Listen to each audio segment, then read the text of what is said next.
Monsieur le Premier ministre, Madame Joma, Messieurs les ministres, Messieurs les ambassadeurs, Madame la Présidente de l'UTICA, chers collègues et amis, la présence à l'Université Paris-Dauphine du Premier ministre de la République de Tunisie est un très grand honneur. Au nom de nos étudiants, de nos professeurs et de nos personnels, je vous adresse, Monsieur le Premier ministre, l'expression de notre très sincère reconnaissance. Les jeunes générations de ce côté-ci de la Méditerranée ne connaissent pas toujours l'histoire de la Méditerranée, mais elles n'ignorent rien de l'histoire en train de se faire. Et elles n'oublieront pas que le printemps arabe est parti des rives de Carthage. En quelques années, le peuple tunisien aura donné une très belle leçon, celle d'une révolution démocratique. L'ancien régime n'aura pas résisté longtemps à la mobilisation surgie des profondeurs des régions. On a pu craindre que cette révolution, après tant d'autres, fût confisquée par des forces obscures, mais auréolée de leur longue abstinence et aussi de leur résistance.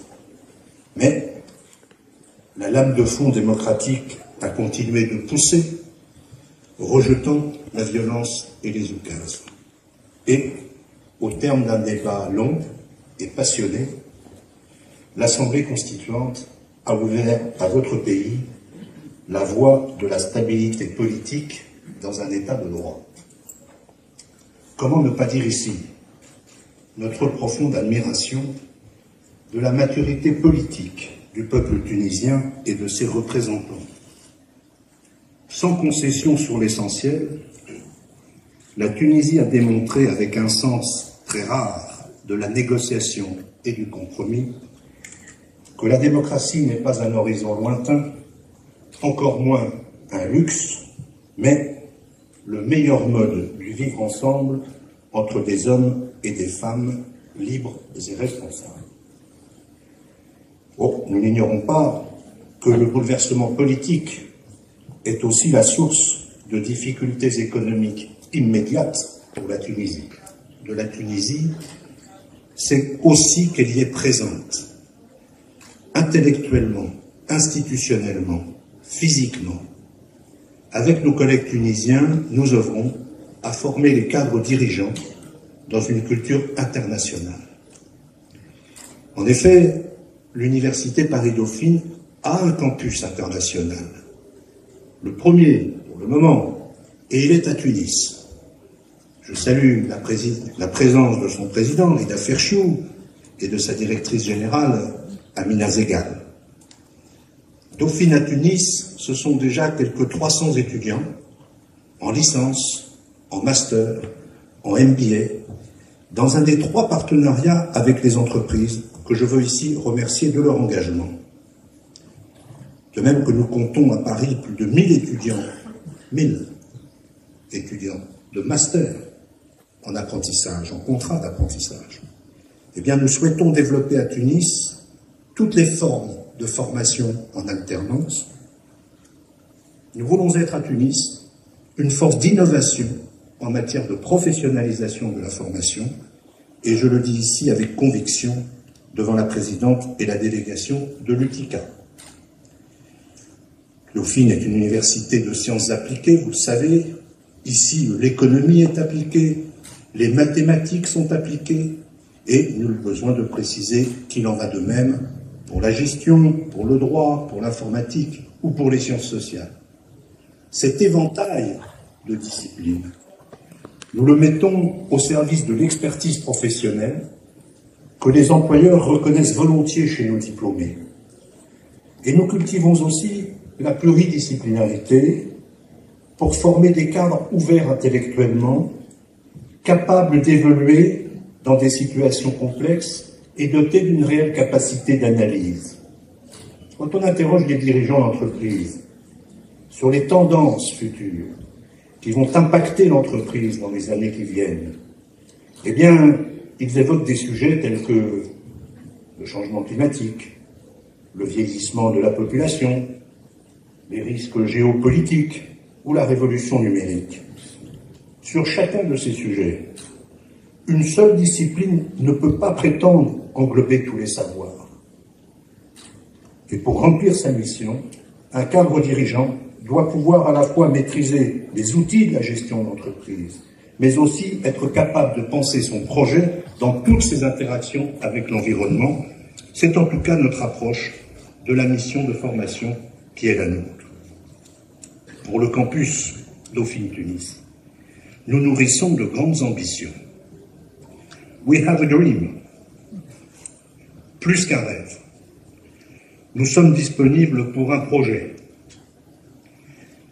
Celui d'un grand campus, avec d'autres institutions internationales, partageant des installations et des équipements pour leurs étudiants.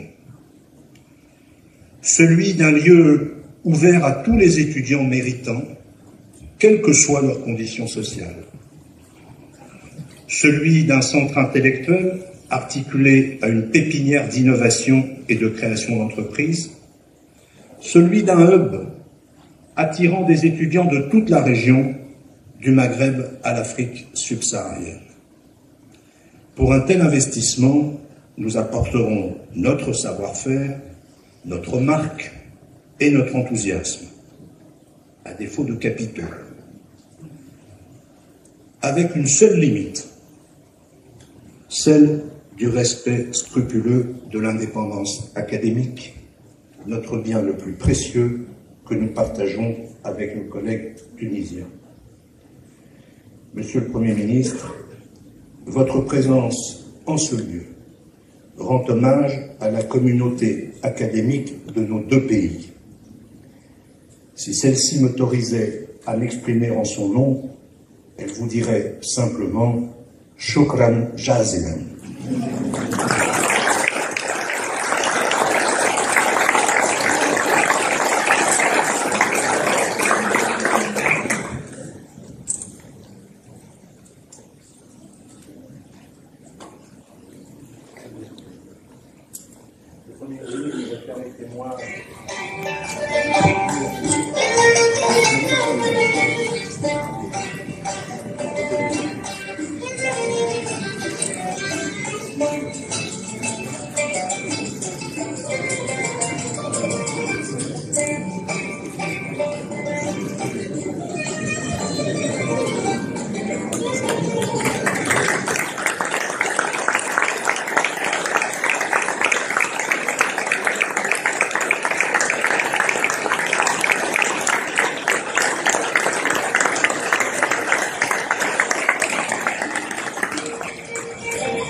Monsieur le recteur, cher honorable professeur, je vous remercie pour ce geste symbolique mais fort de sens qui me touche, qui va droit au cœur.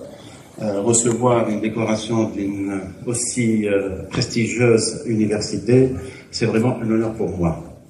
Merci encore. Je voudrais m'adresser à l'ensemble aussi, monsieur l'ambassadeur, madame la présidente de l'UTICA, honorables invités, mesdames et messieurs. Je suis aussi honoré et touché par votre invitation.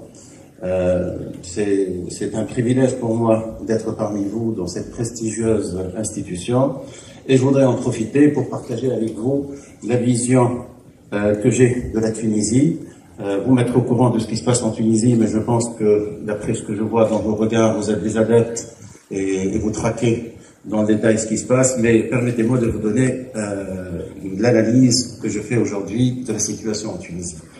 On va commencer par le début. Je pense que je ne vais pas vous lire le texte qu'on avait préparé. Je suis encore, pour la énième fois, désolé pour ceux qui avaient dit des discours pour moi.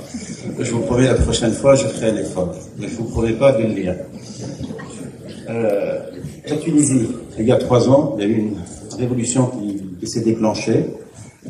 Qui s'est propagée aussi, qui a fait des adeptes dans la région, qui était porteuse d'espoir, qui était portée par des jeunes avides de liberté d'expression, de liberté politique, mais aussi des jeunes qui avaient des attentes sociales, des attentes économiques, des jeunes qui étaient connectés.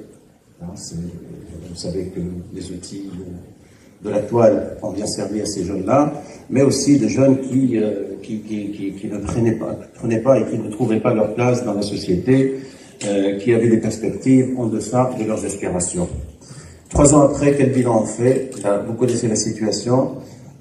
D'une révolte de jeunes, on est passé à une période de 3 années qui était politique par excellence, qui était caractérisée par des tensions, par des tiraillements, par quelques événements aussi graves comme les assassinats, mais c'était aussi en même temps constructif. La preuve en est le résultat auquel on est arrivé, cette belle constitution, ce consensus large, avoir une constitution séculaire, porteuse de toutes ces valeurs universelles, de la liberté d'expression à la liberté de foi, la liberté de conscience, l'égalité entre la femme et l'homme, jusqu'à parler de l'environnement, et avoir une constitution dans un pays qui se tiraillait et votait à 80%, c'était quand même une sortie par le haut, c'était un exploit, c'était le couronnement de cette période politique qui était douloureuse pour le pays, mais qui était quand même couronnée de succès. Et nous souhaitons consolider ça. L'avènement aussi de ce gouvernement, il a plusieurs appellations. Alors, il y en a qui l'appellent technocrate, d'autres l'appellent de compétences, d'autres apolitique. Vous pouvez associer tout ça. Moi, je dis c'est un gouvernement qui doit gérer le pays, et puis boucler la dernière page, tourner la dernière page de cette transition politique, tout en restant à égale distance de tous les partis politiques et en s'occupant des problèmes du pays. Donc voilà, c'est la mission prioritaire de ce gouvernement, c'est d'aider à préparer des élections, offrir le climat et l'environnement propice pour qu'elles se déroulent dans les meilleures conditions et ainsi tourner cette dernière page de la transition politique. Donc ça, c'est la mission. Bien évidemment, vous savez que ce gouvernement est issu du dialogue national avec une feuille de route, c'est une sorte de contrat entre le gouvernement et l'ensemble de la société civile, plus l'ANC, parce que aussi on a notre légitimité et on a été investi par l'ANC. Donc c'est l'ensemble des forces qui sont en place. Nous avons contracté avec une feuille de route, avec plusieurs aspects, la neutralisation de l'administration, mais on avait notre propre approche et c'est ce qu'on est en train de mettre en place, une approche pour que l'administration soit accueillante pour l'ensemble des Tunisiens, mais sur la base de critères de professionnalisme et de compétences et non pas d'allégeance. Et la seule allégeance, c'est à l'institution qu'on représente et puis à l'État pour lequel on travaille. Nous avons une méthodologie, nous avons une manière de faire, nous la déployons, lentement peut-être pour certains, mais sûrement pour nous, et c'est la seule manière d'établir des traditions dans ce pays où ce qui compte, c'est la compétence et la propreté ou l'intégrité plutôt que l'appartenance. On s'est attaqué aussi à toute forme de dépassement des lois, que ce soit quand on parle des ligues de protection de la Révolution. Maintenant, ce qu'on dit tout simplement, la Révolution a un État pour le protéger, il y a une loi, il y a une constitution. Si on a eu besoin à s'organiser d'une manière différente au début de la Révolution, il n'est plus question de le faire maintenant de cette manière-là. On revient à des fondamentaux de l'État. Et plusieurs autres détails, en fait, dans la feuille de route, j'en passerai, tout simplement pour dire que parmi les éléments qu'on doit offrir, il y a l'environnement politique, on en a parlé, l'environnement sécuritaire qui est très important, crucial pour tous les pays, plus particulièrement pour la Tunisie, et puis un environnement économique. Je vais peut-être parler un peu de la sécurité et après on prendra notre temps à parler économie, et je pense prendre le risque de parler en votre présence. Ça m'enrichira au moins, ça me donnera quelques idées et ça me permettra d'avoir et de recevoir des critiques constructives. Pour la sécurité, quand on parle de sécurité, la première idée qui vient à l'esprit, c'est le terrorisme. On est confronté à ce phénomène, c'est quelque chose d'exogène, c'est quelque chose dont on n'a pas l'habitude, hein. C'est le contexte qui s'est créé depuis 3 ans, qui a fait que il a pris pied, il a réussi à infiltrer le territoire tunisien par le fait de la révolution qui a secoué l'État et qui l'a fragilisé et l'a rendu vulnérable, mais aussi par tout ce qui s'est passé autour.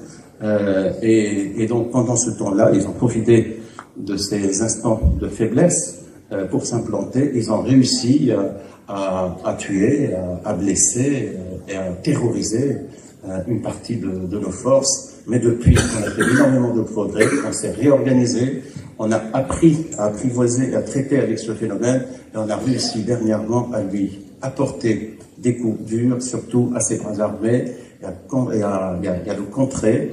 Et depuis quelque temps, on est passé à une autre phase où on l'attend plus, on va le chercher. Et c'est ce qui se passe en ce moment dans le monde de Charlie. Il y a un travail de fond qui est fait depuis 1 an sur les questions sécuritaires que nous avons consolidé aussi. Nous avons affiché une détermination politique sans faille en disant qu'il n'y a pas de place pour le terrorisme en Tunisie. Et réellement, c'est pas qu'un slogan, ça porte toute sa signification et on est en train de le décliner sur le terrain. Ça ne veut pas dire qu'on a tout supprimé. Vous savez, le contexte régional, il est ce qu'il est. La menace maintenant n'est plus que sur la Tunisie. Elle est peut-être du fait du voisinage un peu plus forte, mais c'est une menace globale. Et dans ce sens-là, l'ennemi est le même pour nous tous. L'ennemi, on a le même ennemi. Et c'est une menace qui est globale et la réponse ne peut être que globale.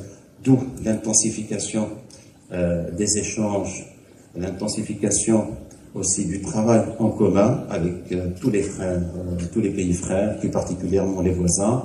Mais plus que les voisins, comme je le disais, la menace est régionale, la menace est globale et la réponse doit être régionale et globale. Nous y travaillons, nous y sommes déterminés et nous faisons tout ce qu'il faut pour progresser et nous essayons aussi d'anticiper sur l'avenir de menaces en travaillant ensemble et puis en s'équipant aussi et en s'entraînant.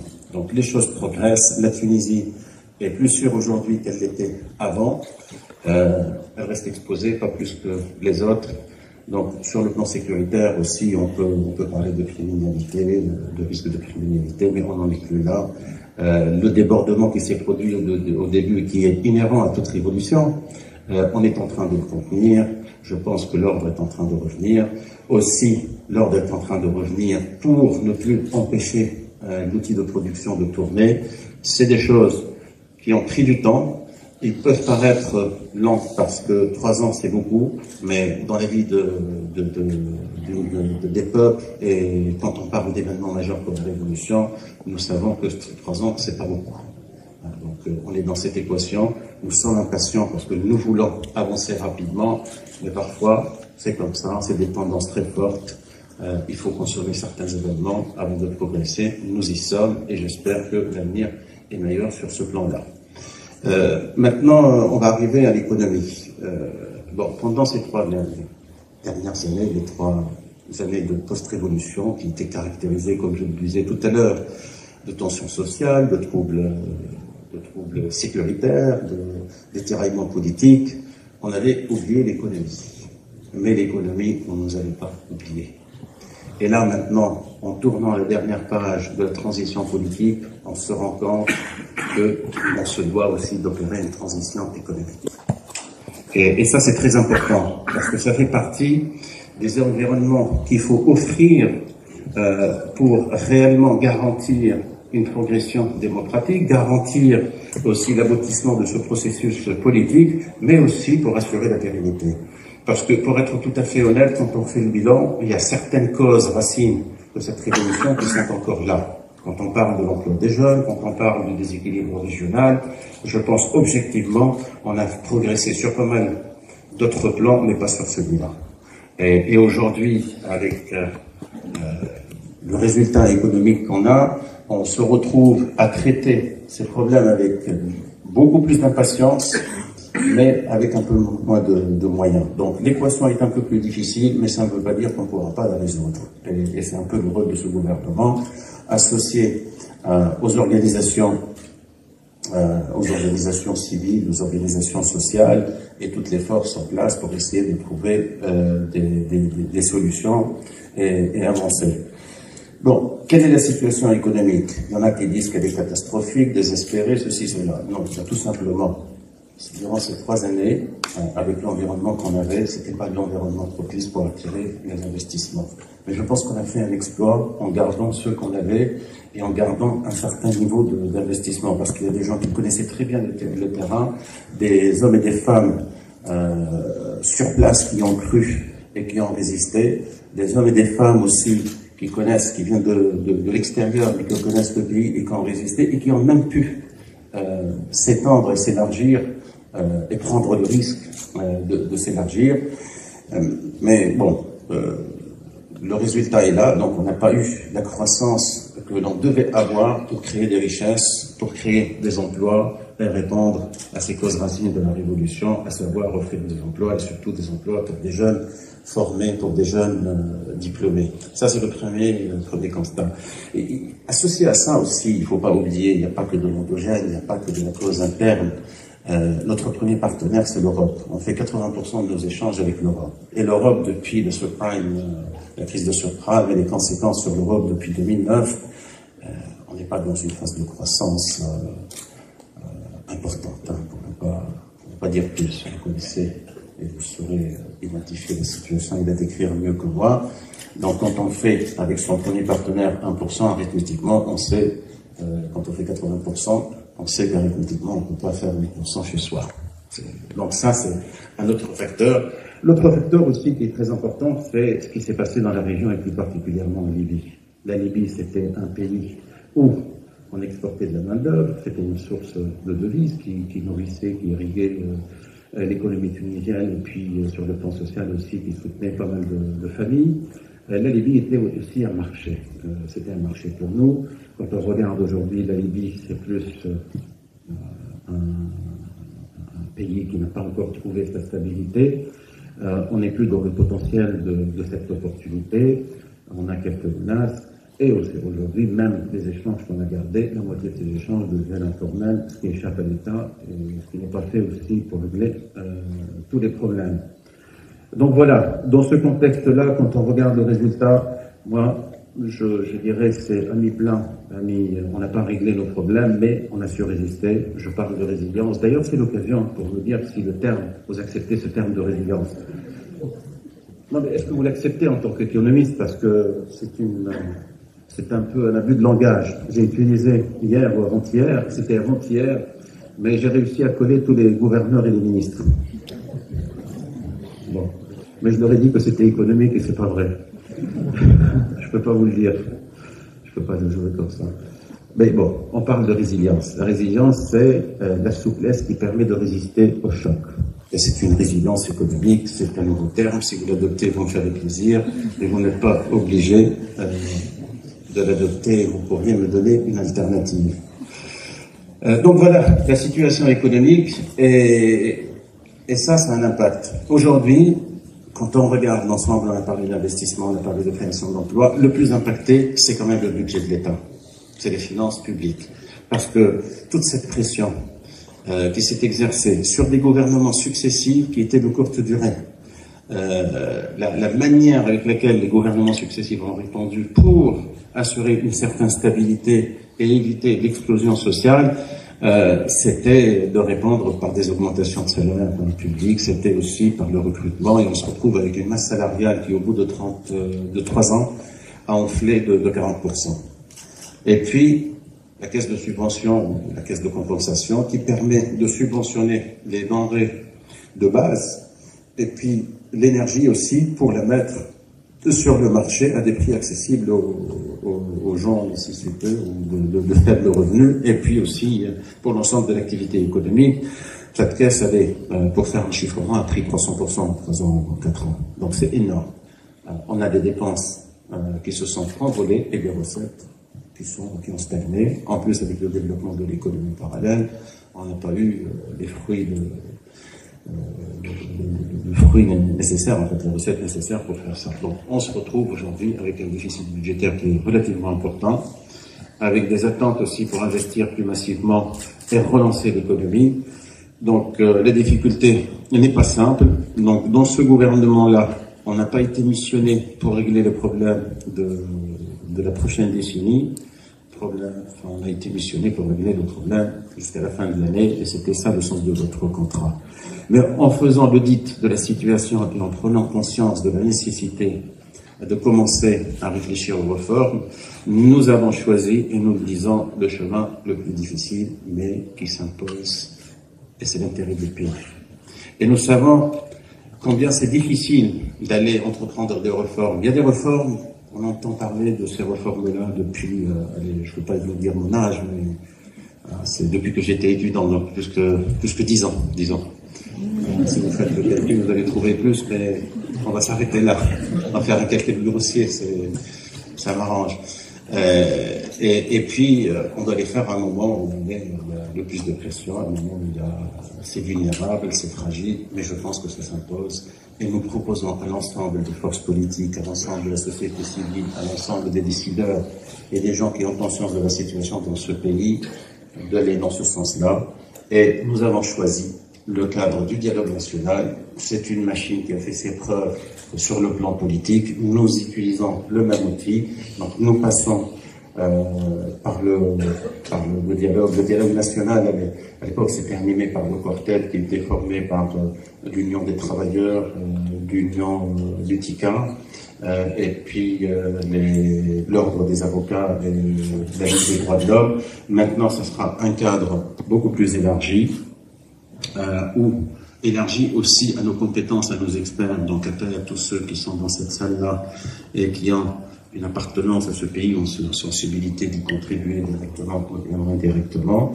Et nous essayons de convaincre dans des échéances courtes qu'on se doit de lancer à ces réformes. Les réformes, ils vont toucher quoi? Tout d'abord, contenir la masse salariale. Au moins, on arrête cette tendance inflationniste assez importante sur la masse salariale.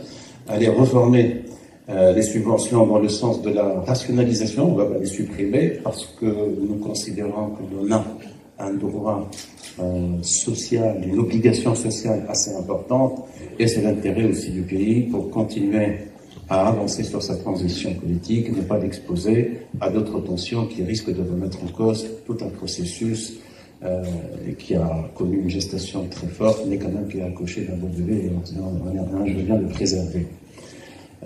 Donc voilà, rationalisation de la caisse de subvention, on est en train de se chercher, on va faire un premier pas pour essayer de mieux cibler, mais après, à terme, on a commencé à travailler sur le fichier, et puis ce que nous souhaitons faire plutôt à terme, c'est une subvention directe, c'est-à-dire pratiquer les vrais prix sur le marché et donner de la subvention directe à ceux qui en ont besoin.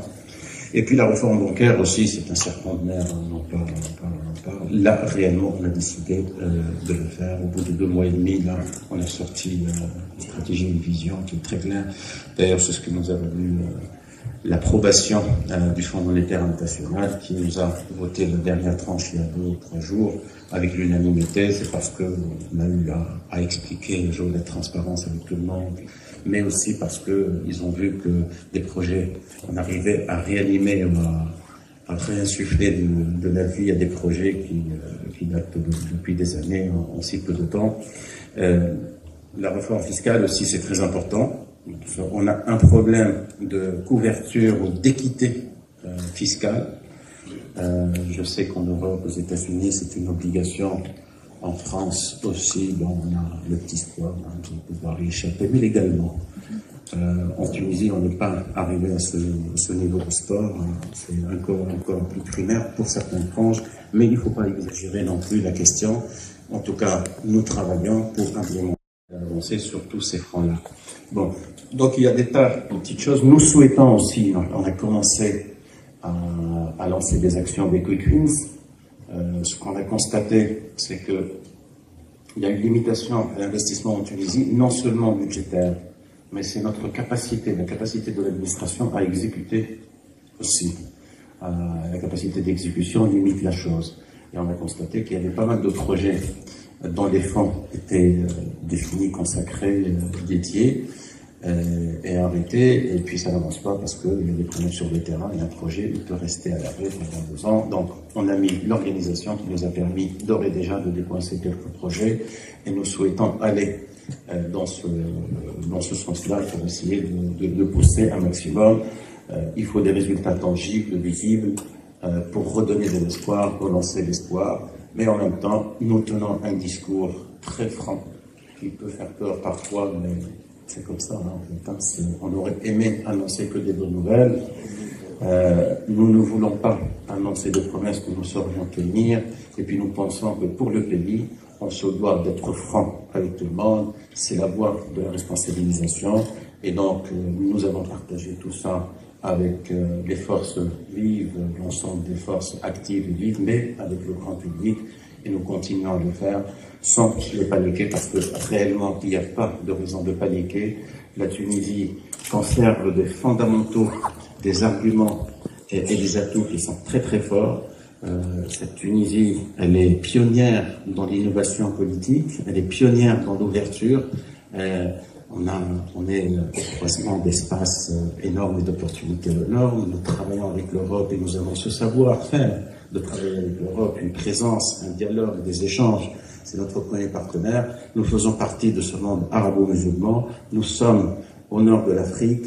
Nous sommes au centre en fait du Maghreb. C'est des zones à perspective. Si on essaie de dépasser les problèmes d'aujourd'hui, de regarder à terme, c'est un potentiel énorme. C'est des perspectives qui sont énormes, qui sont intéressantes. Nous sommes situés au niveau de ce carrefour. Nous disposons de tous les atouts objectifs et nous souhaitons d'ores et déjà, dès maintenant, avec cette nouvelle Tunisie, cette Tunisie qui est libre de s'exprimer, qui est libre d'agir, qui est libre de travailler, qui est libre d'entreprendre, nous souhaitons, avec cette Tunisie, saisir cette opportunité, se projeter dans cet avenir. Et je vous assure que pour vous tous, pour les Français, pour les Européens, pour les Africains, pour les Maghrébins et pour le reste de la région, nous ne sommes pas qu'un pays qui demande à être aidé, et nous ne le faisons pas d'ailleurs. Nous demandons une coopération, nous sommes une opportunité pour l'avenir. Nous avons les ressources, nous avons tout ce qu'il faut pour rebondir, et nous avons tout ce qu'il faut aussi pour travailler ensemble, en étroite collaboration, saisir des opportunités. C'est cette Tunisie que je viens vous présenter aujourd'hui, que je me plais à appeler la start-up démocratie. Elle a tout d'une start-up. C'est pas, quand je parle de start-up, pour certains qui comprennent pas trop de termes, là, je suis avec des gens qui savent donner la vraie signification à ce terme, ils pensent que c'est petit. Non. Quand je parle de start-up, je parle de levier, je parle de potentiel. Je rappelle que les plus grosses firmes aujourd'hui mondiales, qui ont des capitalisations qui dépassent de loin les PIB de pas mal de pays réunis, c'était des start-up, et c'est ce que je signifie par start-up. Donc j'appelle tout le monde à y croire, à prendre confiance, à investir et à toucher les dividendes. Merci pour votre attention.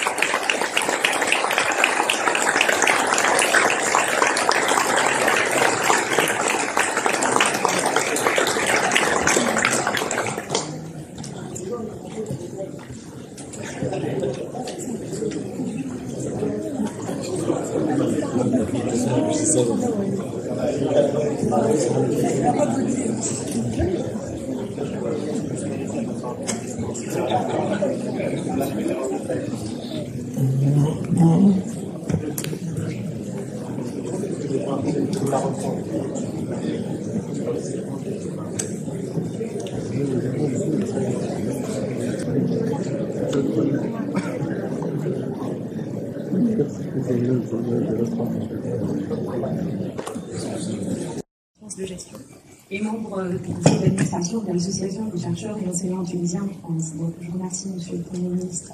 Je suis très ravie de vous avoir invité.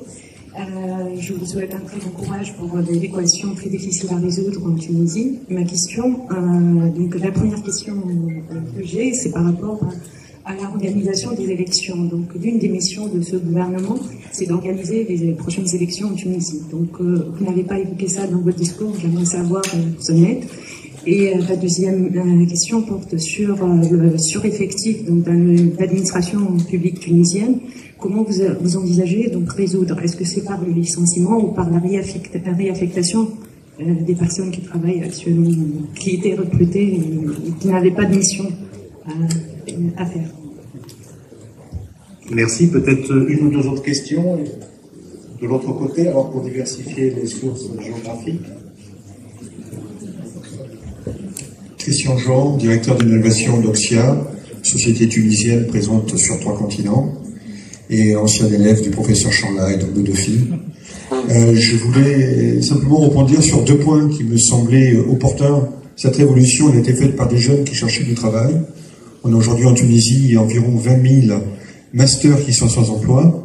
C'est à peu près le même nombre de jeunes qui sont employés aujourd'hui dans ce qu'on appelle le Smart Tunisia, qui est une réussite tunisienne dans les nouvelles technologies. Dauphine a lancé un campus avec une initiative fort intéressante. La croissance mondiale se fait aujourd'hui dans le savoir et le numérique. Vous avez des voisins qui sont aujourd'hui en forte demande. N'y aurait-il pas intérêt aujourd'hui à clusteriser des activités pour vendre ce savoir tunisien aux pays frères? Je pense en particulier à l'Algérie et à la Libye qui a un gros besoin d'infrastructures et de compétences. Troisième question peut-être derrière, monsieur. Et puis... Merci. Moussa Fichri, franco-tunisien, et je suis membre d'une organisation que nous venons de faire en France, l'Union des chefs d'entreprise tunisiens France, et ça sera développé pour la Belgique et d'autres pays. Je suis ancien stagiaire de la Commission des communautés européennes, ancien candidat au Parlement européen et membre d'une ONG du Conseil de l'Europe. Monsieur le Premier ministre, je suis très heureux de vous avoir entendu.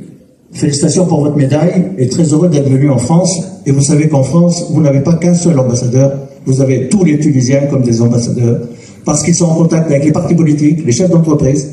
Et si les Tunisiens de la diaspora ne se mobilisent pas pour aider la Tunisie, on a un petit handicap. Vous savez que la somme emmagasinée en épargne des Tunisiens à l'étranger est fondamentale. Et si l'on investit et qu'il y ait une facilitation pour que cet argent revienne et arrive en Tunisie, nous allons gagner une petite partie. La dernière question, s'il vous plaît. Vous savez qu'en Tunisie, nous avons de très grandes compétences, des grands professeurs de médecine et des grands médecins. Pourquoi ne pas venir aider la France qui manque de médecins? Est-ce que vous êtes en train de signer un accord? Merci.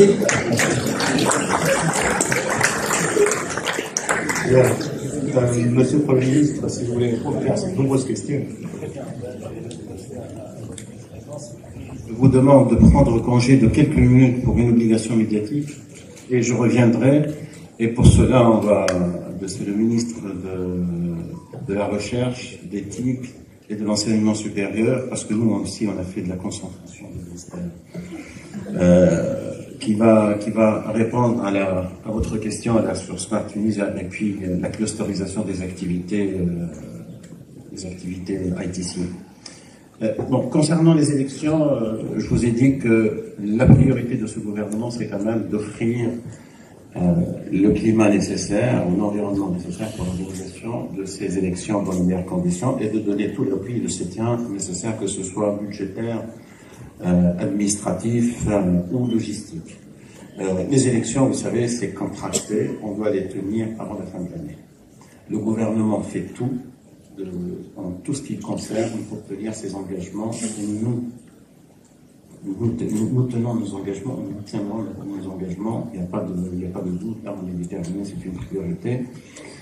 Surtout dans tout ce qui est direct, dans les environnements, on essaie de faire de notre mieux. Parfois, ça ne dépend pas que de vous, mais donc les élections, tout le monde s'accorde à dire qu'il faut les tenir avant la fin de l'année. Il y a un peu de retard au niveau du vote de la loi électorale, mais nous attendons au même exploit qu'on a vu pour le vote de la Constitution. Le processus en Tunisie n'est jamais linéaire. Voilà. C'est cette non-linéarité qui est embêtante au début et qui arrive à sauver la situation à la fin. Voilà. Donc, ça, c'est pour les élections. Les entreprises, enfin pour la fonction publique, non, nous n'allons pas licencier. Mais il est très clair, et je l'avais dit avant-hier lors de la réunion avec les gouverneurs, tout le monde doit prendre conscience qu'il est temps de se remettre au travail. Et que tout emploi qui n'est pas rempli, qui ne correspond pas à un travail donné, est naturellement menacé. C'est même pas une menace qui émane de moi, c'est dans la nature des choses. C'est-à-dire si on ne produit pas assez, si on ne travaille pas assez, et ben, on ne peut pas sauver les finances de l'État. Et le jour où il y a un vrai problème, c'est ceux qui sont les plus exposés. Nous avons choisi la voie de la sensibilisation, de la responsabilisation, et si on arrive à faire de tout le staff qui est au sein de la fonction publique un staff productif, je pense que ça sera le meilleur compromis et pour le pays et pour la fonction publique. Dans d'autres pays, ils sont arrivés à d'autres solutions. Je pense qu'on a encore du gras pour pouvoir faire une solution gagnante pour tout le monde. La diaspora, c'est très important. Moi, je ne pensais pas que c'était l'endroit propice pour faire un clin d'œil, mais vous m'offrez l'occasion et ça me ravit. C'est très important. Une partie de mon gouvernement est issue de ce diaspora, moi-même aussi. Je suis en France. Donc c'est une force qui était là, qui était marginalisée avant dans l'ancien système. Et je savais combien on faisait de sorte à se cacher pour ne pas être repéré. Maintenant, il faut se révéler, il faut être volontaire, il ne faut pas attendre à ce qu'on vienne vous chercher. Venez aider naturellement. Vous aurez plusieurs occasions. Je peux vous dire, on cherche au gouvernement des gens qui peuvent faire des coachs pour des entreprises publiques qui sont des parrains. Nous avons besoin de leurs compétences. Nous n'avons pas toute la compétence. Il y a des sociétés à redresser, nous n'avons pas toute la compétence. Soyez volontaires, révélez-vous, montrez-vous.